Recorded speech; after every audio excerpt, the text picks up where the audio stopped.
আমি আমার স্ত্রী নীলাকে সন্দেহ করি, কিন্তু কোনো প্রমাণ পাচ্ছি না। তাই বাসায় সিসি ক্যামেরা লাগিয়েছি। ব্যাপারটা শুনতে অদ্ভুত লাগছে, কিন্তু তাও আমাকে পরিবারের জন্য এইটা করতে হচ্ছে। নীলাদ্রিকে আমি ভালোবেসেই বিয়ে করেছি। 3 বছরের প্রেম করে অনেক যুদ্ধ শেষে বিয়ে। কিন্তু আমি সংসারের জন্য দিন রাত কাজ করতে করতে আর বড় ছেলেটা আর ছোট মেয়েটা হওয়ার পর ভালোবাসা বলতে ফেসবুকে ছবি আপলোড করে ভালোবাসি বলাতেই আটকে রইল।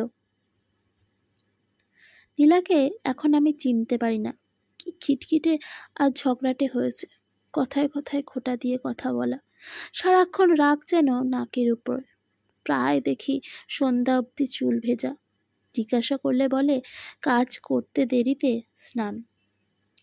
কি এমন কাজ ঘরে? মা বাবা আর 2টো বাচ্চা। ভাবা এমন যেন মায়েদের মতন 15-20 জনের রান্না করছে। কোনো কাজ ঠিক মতন করে না। একটা জিনিস পাওয়া যায় না। মাঝে মধ্যে শার্ট অবধি আয়রন করা পাওয়া যায় না। রান্না কোনোদিন ঝাল তো কোনোদিন লবণ নেই। সারাদিন অনলাইন দেখা যায়। জিজ্ঞাসা করলে বলে একবার হয়তো ঢুকি আর অফ করা হয় না। তাই আমার সন্দেহ লাগে। তাই কাল চুপি চুপি সারা ঘরে ক্যামেরা লাগিয়েছি। অফিস থেকে বসে দেখব। আমি মনিটর অন করলাম, ফাইলগুলো নিয়ে চোখ বোলাচ্ছি। নীলা এখন রান্নাঘরে সকালে নাস্তার পরে থালা বাসনগুলো পরিষ্কার করছে। ফাইল থেকে চোখ তুলতেই দেখি নীলা বেডরুমে বিছানাগুলো গুছিয়ে রাখছে, সব রুমের। অনিন্দ স্কুলে গিয়েছে। 2 বছরের মেয়া টিয়া তখনও ঘুম। টিয়ার জন্য চুলায় খাবার বসিয়ে রুটি সবজি নিয়ে বসলো। আমরা তো অনেক আগে করেছি, নীলা এখন নাস্তা করছে। সাথে মোবাইল নিয়ে অনলাইন ঢুকলো। আমি এইবার নড়ে চড়ে বসলাম। এইবার বুঝি ধরা খেলো বাছাধন। রুটি কিছুটা মুখে দেওয়ার সাথে সাথে টিয়া উঠে গেল। টিয়ার কাছে গিয়ে ওকে অনেকক্ষণ আদর করে ঘুম থেকে তুলে নিল। টিভির সামনে বসিয়ে দিল। একবার ওর খাবারটা খাচ্ছে, আবার রান্নাঘরে টিয়ার খাবারটা রেডি করছে। টিয়াকে খাওয়াতে নিল। টিভি দেখছে, দৌড়াচ্ছে, কত কিছু করছে, কিন্তু তখনও অনলাইন দেখাচ্ছে নীলাকে। কিন্তু ও বাচ্চার পিছনে ছুটছে। আমি কাজ করছি আর মনিটরে চোখ বোলাচ্ছি। মেয়ের খাবার শেষ হলো 1 ঘন্টায়। নীলা আমার কালকের শার্ট প্যান্ট, ছেলের ড্রেস, মেয়ের অনেকগুলো ছোট ছোট ড্রেস সব তুলছে। বাথরুমে নিয়ে সব সাবান পানিতে রেখে আবার রান্নাঘরে ফ্রিজ থেকে মাছ মাংস নামিয়ে মাকে বলল তরকারি কেটে দিতে। ভাত আর টিয়ার জন্য খিচুড়ি তুলে দিয়ে একটা কাপড় নিয়ে ঘরের সব ফার্নিচার পরিষ্কার করছে। তখনও অনলাইন শো করছে নীলাকে। মোবাইলে চোখ গেল, এসে ডেটা অফ করে কাজ করছে। আবার রান্নাঘরে গিয়ে রান্না দেখছে। চুলায় একদিকে তরকারি দিল খুব দ্রুত, আবার পেঁয়াজ কেটে চুলায় দিচ্ছে, আবার মাংস কাটছে। তখন বাবা এসে বলল চা দাও তো একটু কড়া করে, আর একটু নাস্তা দাও। নীলা চুলায় তরকারি নাড়ছে, আবার বাবাকে খাবার দিচ্ছে। নীলা আবার ছুটছে টিয়ার পিছনে, ফ্রুটস খাওয়াচ্ছে। তারপর বাথরুমে গিয়ে কাপড় সব ধুয়ে শুকাতে দিল। নীলা পুরো ভিজে গিয়েছে, কিন্তু স্নান করেনি। এত দ্রুত কাজ করছে কেন? নীলা রান্না শেষ করে সব গুছিয়ে ফেলেছে। তখন মা এসে বলল বেগুন ভর্তা করো তো শুটকি দিয়ে। নীলা মায়ের দিকে তাকিয়ে রইল, কিন্তু কোনো কিছু বলল না। হঠাৎ আমার ব্যাপারটা চোখে লাগলো। নীলা রাগও দেখালো না। এটা হয়তো প্রতিদিন চলতে চলতে নীলার রাগ হয়তো আগে করতো, এখন থেতো হয়ে গেছে, অসহায় লাগছে। নীলা আবার মেয়ের খাবার নিয়ে ছুটছে। কি দুষ্টুমি, যখন খাচ্ছে না তখন একটা থাপ্পড় দিল। তখন মা এসে নীলাকে উল্টে বকা দিয়ে টিয়াকে নিয়ে গেল। খাবার রয়ে গেল। নীলা একটু চা খেতে নিল। তখন টিয়া আবার কান্না করছে। ওকে ঘুম পাড়িয়ে দিল। নীলা চুলায় বেগুন আর শুটকি দিয়ে ঘর ঝাড়ু দিচ্ছে। তখন অনিন্দকে স্কুল থেকে নিয়ে এলো বাবা। অনিন্দ এসে শুরু করলো দুষ্টুমি। নীলা অনিন্দ আর টিয়াকে স্নান করাতে নিয়ে গেল, যেন যুদ্ধ করছে। আবার এইদিকে রান্নাঘরে ভর্তার জন্য দেওয়া বেগুন প্রায় পুড়ে এসেছে। নীলা ঘর মুছতে নিল, রান্নাঘরে গিয়ে ভর্তা করছে, আবার ঘর মুছছে। বাচ্চাগুলো টিভি দেখা নিয়ে মারামারি করছে। নীলার পরিষ্কার করা ঘরে আবার ময়লা করছে। নীলা ওদের বকাবকি করছে। বাসায় থাকলে আমি উল্টে নীলাকে বকা দিয়ে ওদের কিছু বললে। অদ্ভুত ব্যাপার, এখন আমার স্বাভাবিক লাগছে। নীলার জায়গায় আমি হলে আরো বেশি রাগ করতাম মনে হচ্ছে। নীলা ঘর মুছে বাথরুমগুলো পরিষ্কার করছে। তখন প্রায় 2টো। বাবা ভাত খেয়ে যাচ্ছে, মা কিন্তু টিভি দেখছে। তখন নীলাকে ভীষণ ক্লান্ত লাগছে।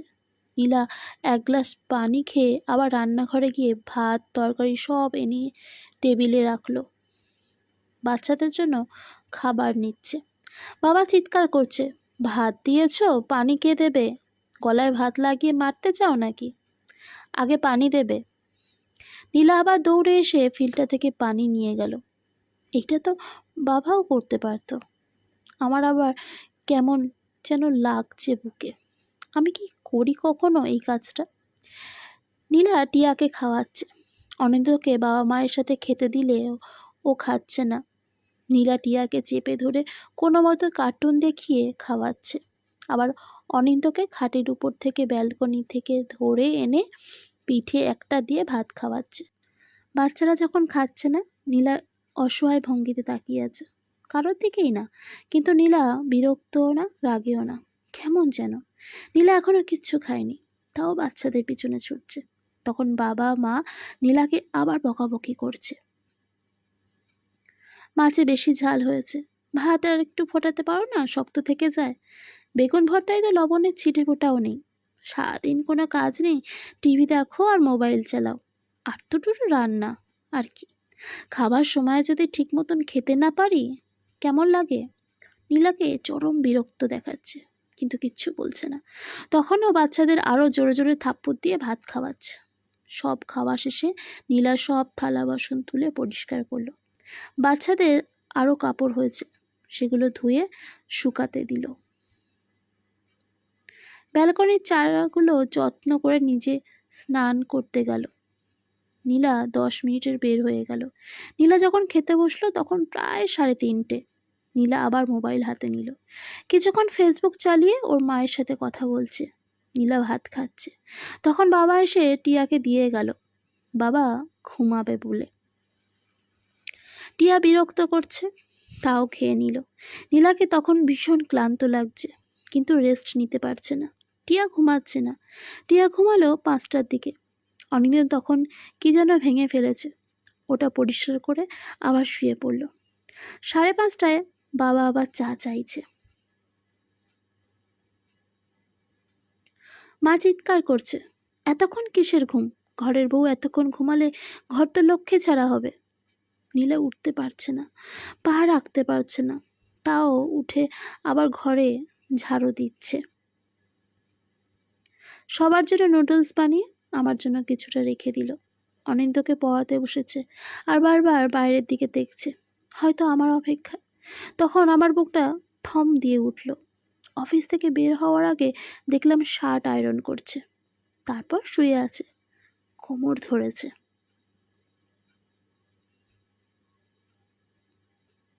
বাসায় ফিরে এলাম। আজ নীলার চোখে চোখ মেলাতে পারছি না, কিন্তু এইটা নীলা 10 বছর ধরে করে আসছে। কতদিন হিসাব করলে আমি নীলার সামনে দাঁড়াতেই পারবো না। পরের দিনও সেম রুটিন নীলার, কোনোদিন আরও বেশি। মাঝে মাঝে টিয়াকে কোলে নিয়েই কাজ করে। কারোর সাথে মোবাইলে কথা বললে সেটাই ওর কথা। সারাদিন আর কার সাথেই বা কথা ওর। আমিও তো দরকার ছাড়া পাশে বসে কখনো গল্প করেছি, ভুলে গিয়েছি। এইভাবে 3-4 দিন দেখার পর নিজেকে ভীষণ অপরাধী লাগছে। কত আদরের মেয়ে ছিল নীলা। 10টায় ঘুম থেকে উঠে ভার্সিটি যেত। আমার সাথে দেখা করতে এলে কত সেজে গুজে আসতো। অনেক লম্বা চুল ছিল, যত্ন করত। আর এখন আমার ঘর, আমার সন্তানদের জন্য ওর কোনো শখই আর নেই। আর আমি তো ওকে ভালোবাসতেই ভুলে গেছি।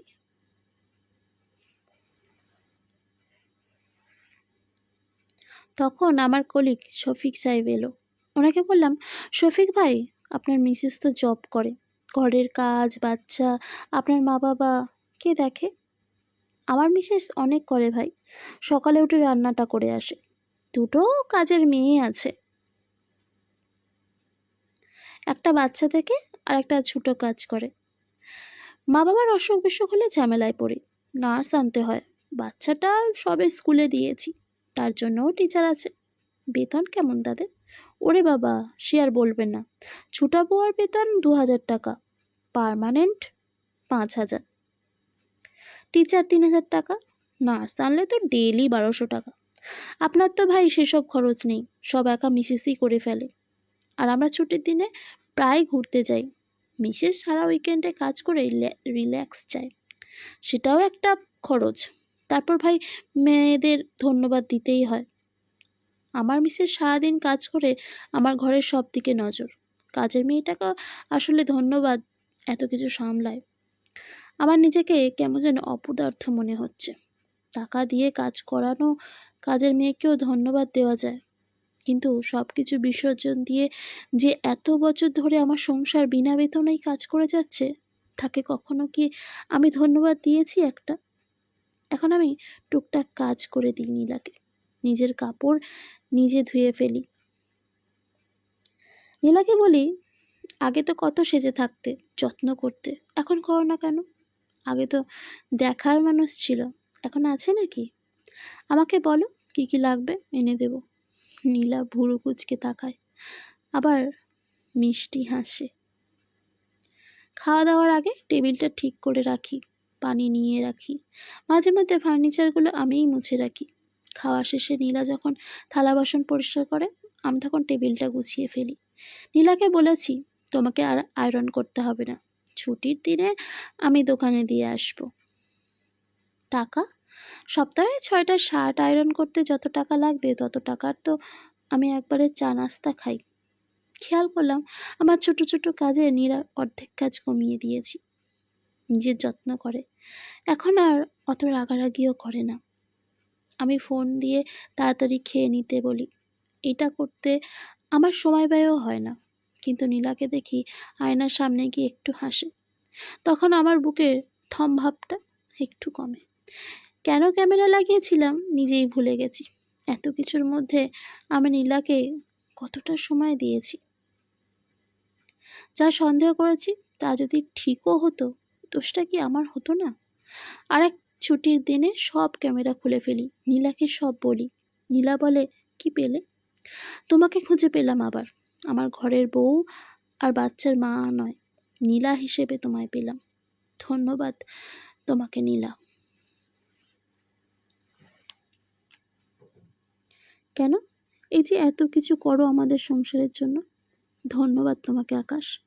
আমার মতো হাজারো নীলা তো প্রতিটি ঘরেই আছে, যারা সবটা দিয়ে সামান্য ধন্যবাদ আশা রাখে না। কিন্তু তোমার মতো দেরিতে হলেও কয়জন সেটা বুঝতে পারে বলো তো?